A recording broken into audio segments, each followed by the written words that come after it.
नमस्कार, आपके साथ मैं हूं दीपिका शर्मा और आप देख रहे हैं क्राइम तक। बात करेंगे दिल्ली धमाके में अपडेट की। लगातार कई ऐसे चेहरे हैं और कई ऐसे नाम हैं जो इस पूरे केस में सामने आ रहे हैं। अब ये तस्वीर देखिए, ये वो शख्स है जिसका डायरेक्ट लिंक दिल्ली ब्लास्ट से भी है और इसका डायरेक्ट लिंक जो फरीदाबाद में अरेस्टिंग हुई थी उससे भी है। ये वो शख्स है जो उन डॉक्टर्स का ब्रेन वॉश करता है। ये वो शख्स है जो इस चीज का मास्टरमाइंड है, जो डॉक्टर्स को बताता है, उन्हें लॉजिस्टिक प्रोवाइड करता है। और वो डॉक्टर्स जिनका नाम दिल्ली ब्लास्ट से जुड़ा हुआ है, वो डॉक्टर जिनका नाम उस फरीदाबाद के अरेस्टिंग से जुड़ा हुआ है। इस शख्स का नाम है इरफान अहमद वागे। एक मौलवी है, मेडिकल कॉलेज में पैरामेडिक के रूप में काम करने वाला है, जिसका सीधा लिंक फरीदाबाद से है और दिल्ली धमाके से है। ये वो लोग हैं जो जिस देश का खाते हैं उसी देश के लिए जहर उगलते हैं, जिस देश में रहते हैं उन्हीं के लोगों को तकलीफ पहुंचाते हैं। ये वही लोग हैं जिनके चेहरे हम आपको दिखा रहे हैं, चाहे वो कितने भी पढ़े लिखे क्यों ना हो, चाहे वो अनपढ़ जाहिल हो, लेकिन इनका काम सिर्फ यही है कि दहशत किस तरीके से फैलाई जाए। इसके इलाके में इस शख्स को इमाम इरफान के नाम से भी जाना जाता है। अब लगातार ये नाम सुन रहे होंगे, इमाम वही शख्स है जो इन लोगों को टारगेट करता है, इस तरीके के लोगों को जो पढ़े लिखे हो, प्रोफेशनल हो, और उनको ब्रेन वॉश किया जाता है ताकि वो ऐसी गतिविधि को अंजाम दे जो हमने दिल्ली धमाके में देखी है। जम्मू कश्मीर पुलिस की कार्रवाई में इस शख्स को गिरफ्तार कर लिया गया है। श्रीनगर के सरकारी मेडिकल कॉलेज में पैरामेडिक के रूप में ये काम करता था। कुछ रिपोर्ट्स का दावा है कि ये कश्मीरी मौलवी भी है। ये एक व्हाइट कॉलर आतंकवादी मॉड्यूल को चलाता है, ये रिपोर्ट में दावा किया जा रहा है। प्राथमिक उपचार देने वाला ये आतंकी मेडिकल छात्रों और युवा डॉक्टर्स को चुनता है, यानी कि उनको टारगेट करता है कि कौन इसके लायक काम कर सकता है, कौन नहीं। दिल्ली में हुए कार विस्फोट से कुछ घंटे पहले फरीदाबाद में पकड़े गए नेटवर्क से इसका सीधा लिंक बताया जा रहा है। डॉक्टर्स का ब्रेन वॉश करके उन्हें कट्टरपंथी बनाने में इसका अहम रोल है, जिसे अब गिरफ्तार कर लिया गया है। कुछ तस्वीरें सामने आई हैं जो हम आपको दिखा रहे हैं। वो तस्वीरें हैं जहां पर पुलिस इसके घर पर पहुंचती है, जहां पर इसके परिवार वाले रहते हैं। वहां पर खाना तलाशी की जाती है, छापेमारी की जाती है, कई चीजें भी वहां से बरामद की जा रही हैं, ऐसा दावा किया जा रहा है। घर की तलाशी ली गई है।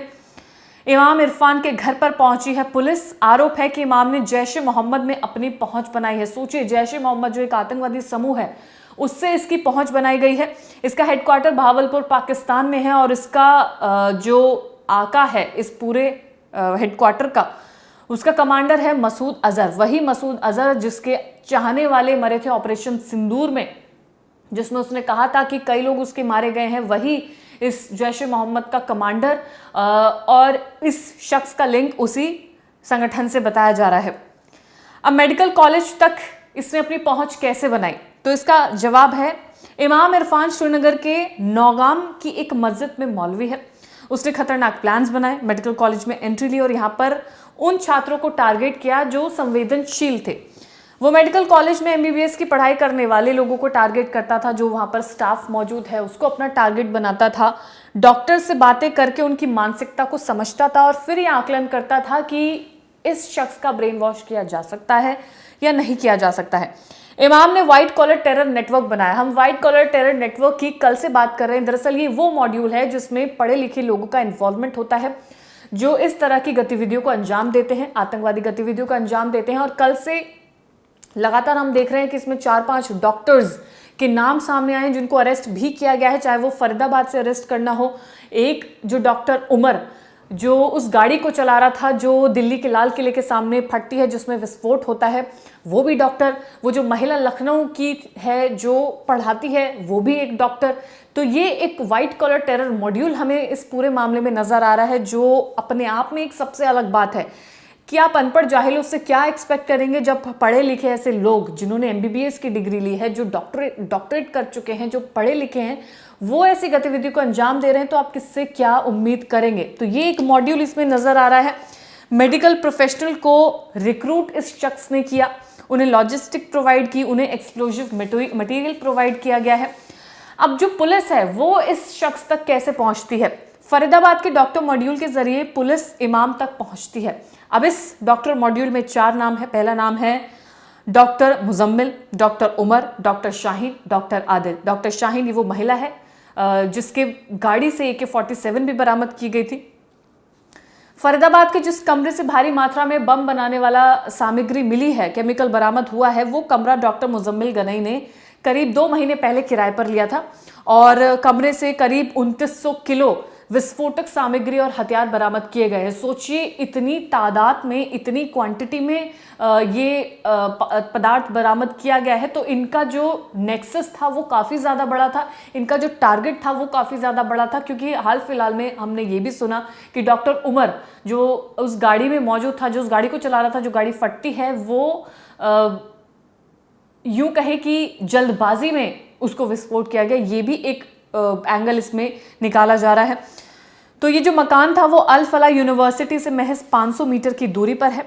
मुजम्मिल पिछले 3.5 साल से वहीं बतौर डॉक्टर कार्यरत था, क्योंकि इमाम इरफान ही वही है जो डॉक्टर्स का ब्रेन वॉश करता था और इन डॉक्टर्स को रिक्रूट करता था। तो सोचिए, उस कमरे से 500 मीटर की दूरी पर वो अल फला यूनिवर्सिटी, जहां पर बतौर डॉक्टर ये मुजम्मिल पढ़ा रहा था, और जिसके मकान से, जिसके घर से ये विस्फोटक सामग्री भी बरामद की गई है। तो कितना बड़ा इनका नेटवर्क उस वक्त फैला हुआ था, क्योंकि हाल फिलहाल में लगातार छापेमारी हो रही है, लगातार गिरफ्तारी हो रही है और तमाम ये जो प्रोफेशनल्स हैं वो सामने निकल कर आ रहे हैं।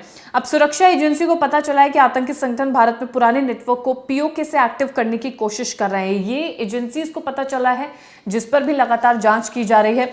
पुराने नेटवर्क्स को एक्टिव करने की कोशिश की जा रही है, ऐसा रिपोर्ट में दावा किया जा रहा है। अब ये जो पूरी चीज़ है, इसका जो टाइमलाइन है, ये चीज़ शुरू कहाँ से होती है? तो 19 अक्टूबर को बनपोरा नौगाम में जैश ए मोहम्मद के पोस्टर सामने आते हैं, जिसमें सुरक्षा बलों को, पुलिस कर्मियों को धमकी दी जाती है, जिसके बाद जांच की जाती है। जांच के बाद नौगाम पुलिस स्टेशन में UAPA, the explosive substances act और आर्म्स एक्ट के तहत मामला दर्ज कर लिया जाता है और कुछ पत्थरबाजों को भी इसमें उठा लिया जाता है, जिनका इतिहास रहा है पत्थरबाजी में। क्योंकि कश्मीर में हम आमतौर पर देखते हैं ये मामले कई बार सामने आते हैं। तो उन्होंने पूछताछ में पुलिस को मौलवी इरफान अहमद तक पहुंचाया, यानी कि जिन उन पत्थरबाजों से बातचीत हुई थी, उन्होंने उसका पता बताया, जो शख्स का सीधा लिंक दिल्ली धमाके से था और फरीदाबाद की अरेस्टिंग से था। उनकी सूचना के आधार पर डॉक्टर अदील अहमद और शोपिया के मौलवी से जुड़े जमीर अहंगर को भी गिरफ्तार किया गया, जो इसके साथी गण ही बताए जा रहे हैं। अब ये जो पूरा मॉड्यूल है, इसे खोजने में पुलिस लगातार लगी हुई है। जांचकर्ताओं ने जब इस मामले की जांच की तो नौगाम से 3 सहयोगियों को, यानी कि 3 लोग इसमें अरेस्ट हुए हैं, जिसका नाम मैं आपको बताती हूँ। पहला नाम है आरिफ निसार डार, जिसे साहिल भी कहा जाता है। दूसरा नाम है यासिर अल अशरफ और तीसरा नाम है मकसूद अहमद डार उर्फ शाहिद। यानी कि साहिल, शाहिद और अशरफ, इन 3 लोगों को भी गिरफ्तार किया गया है, जो कहीं ना कहीं इस शख्स से, इमाम से लिंक किए जा रहे हैं। पुलिस ने कहा है कि और भी संदिग्धों की इसमें भूमिका हो सकती है, क्योंकि नेटवर्क इन लोगों के बड़े हैं और हम देख रहे हैं लगातार गिरफ्तारी भी हो रही है, छापेमारी हो रही है। जम्मू कश्मीर में ये देखा जा रहा है कि जगह जगह पर पुलिस एक्टिव है, छापेमारी कर रही है, घर में तमाम संदिग्ध चीज़ों पर, संदिग्ध लोगों पर एक्शन लिया जा रहा है, पूछताछ की जा रही है। जो ये लोग अरेस्ट हुए हैं, इनके परिवार वालों से भी लगातार बातचीत की जा रही है। आगे की पूछताछ के दौरान भी ये चीज़ें पता चलेंगी कि क्या और भी लिंक इसमें हो सकते हैं। अधिकारियों ने बताया कि मॉड्यूल से जुड़े जितने भी लोग हैं, उनके फाइनेंशियल ट्रांजैक्शंस को भी देखा जा रहा है, ताकि उन लोगों तक पहुंचा जा सके जो इसमें और भी ज़्यादा इन्वॉल्व हैं। पुलिस टीमें व्यापक नेटवर्क का पता लगाने के लिए आरोपियों के रिश्तेदारों और दोस्तों से पूछताछ कर रही है। ये जो आतंक फैला रहे हैं, उनमें से कुछ ऐसे लोग भी हैं जो उन लोगों के परिवार वाले हैं, जिनको लगता है कि उनका बेटा कुछ गलत कर ही नहीं रहा है। ये वही लोग हैं जो देश में रहते हैं, देश का खाते हैं, फिर देश के लिए जहर उगलते हैं। तो ऐसी भी कई चीज़ें, ऐसी भी कई वीडियोस सामने आ रहे हैं जिसमें देखा जा सकता है कि किस तरीके से इन गतिविधियों को अंजाम दिया जा रहा है, जिसमें मासूमों की जान जा रही है। लेकिन ये जो लोग हैं जो इस तरीके का आतंक फैला रहे हैं, आखिर ये कब तक बचेंगे? पुलिस लगातार धर दबोच रही है, उन लोगों को भी दबोचा जा रहा है जो इनसे जुड़े हुए हैं, उन परिवार वालों से, रिश्तेदारों को भी पकड़ा जा रहा है जो इनसे जुड़े हुए हैं। हो सकता है उन्हें कुछ पता है लेकिन पुलिस को बता नहीं रहे हैं। हालांकि पुलिस से कुछ भी छुप नहीं पाएगा और लगातार उनसे पूछताछ की जा रही है, छापेमारी हो रही है। कौन कौन लोग इस लिंक में शामिल है, कौन कौन लोग इस फरीदाबाद के लिंक से जुड़े हैं, दिल्ली ब्लास्ट से जुड़े हैं, तमाम पूछताछ की जा रही है। जम्मू कश्मीर से भी कई लोग निकल कर आ रहे हैं और उन लोगों को एक साथ लिंक किया जा रहा है और इस पूरे मामले में लगातार पूछताछ की जा रही है। फिलहाल इसमें जितने भी अपडेट्स होंगे क्राइम तक आपको लगातार देता रहेगा। धन्यवाद।